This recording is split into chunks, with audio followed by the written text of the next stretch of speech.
Hey guys, and welcome back to Pro Speed Baseball. Today we have Mike Trout, and he's going to help us bust one of the biggest loading myths out there in instruction, and I'm going to show you the key positions to get into to load our hands properly to provide maximum power in the baseball swing. Let's go ahead and get started.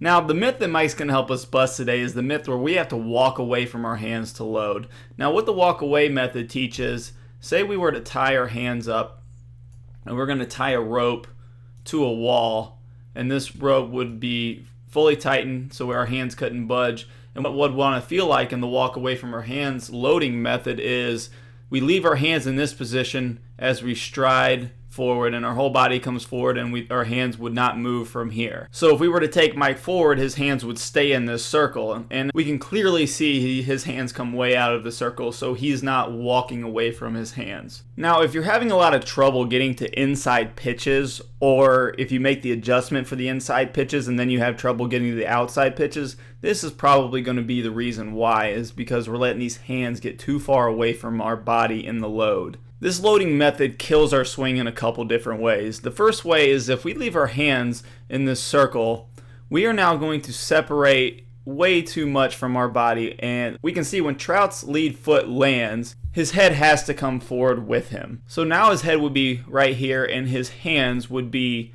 all the way back here waiting to go. And now this does a couple different things. If our hands are way back, this is going to straighten this front arm out, making our swing longer and making it much harder to get to the ball. And this is why we have a lot of trouble with the inside pitches, because if our lead arm gets locked out, gets straight, we are going to create a much longer path to the ball, and we all know a longer path is going to make it much tougher to get to the inside part of the plate, because that's where we have to be the quickest to.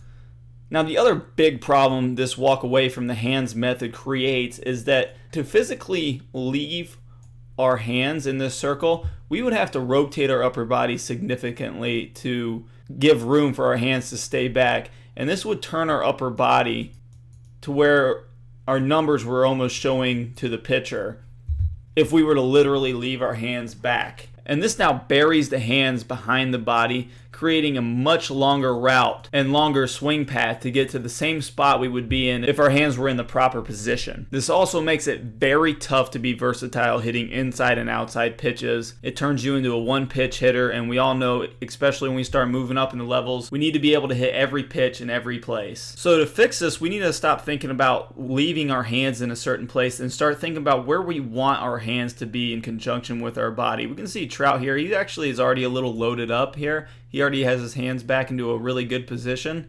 And this position is, so for shoulders here, we want our hands to be about a baseball and a half width behind our shoulder. Some guys like to start with their hands up near their shoulder and move back into this position. That's fine too.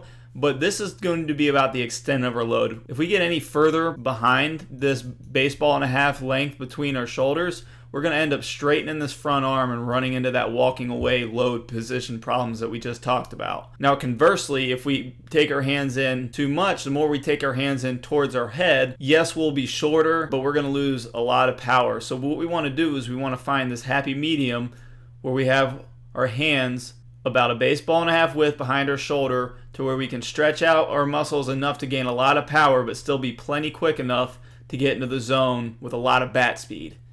Now, lastly, we need to talk about the position we want our elbow to be in. And ideally, we would have our elbow parallel with our shoulder. Reason being now is if we get this elbow up parallel to our shoulder, the action of moving our elbow up actually stretches out our obliques, getting those ready to fire. That's a big muscle that helps us gain a lot of bat speed. And it also gets this elbow up high enough to where we can get efficient leverage by dropping it into the swing. Now, a great way to get into this position is to have the feeling where we engage our back deltoid, or in this case our right deltoid, and we just want to get that to where it feels nice and firm behind us. So if you lift your elbow up to about shoulder height, that's going to be nice and firm. So that's going to be a good muscle to fire in the load to where we want to get that elbow parallel with the shoulder. Now, the reason we don't want the elbow to go above the shoulder is because it now makes the path to the ball a little longer. We might actually be able to gain about a mile an hour or 2 miles an hour more bat speed, but it wouldn't justify the consistency that the longer path would create. And conversely, if we got this elbow, say, below our shoulder, we would now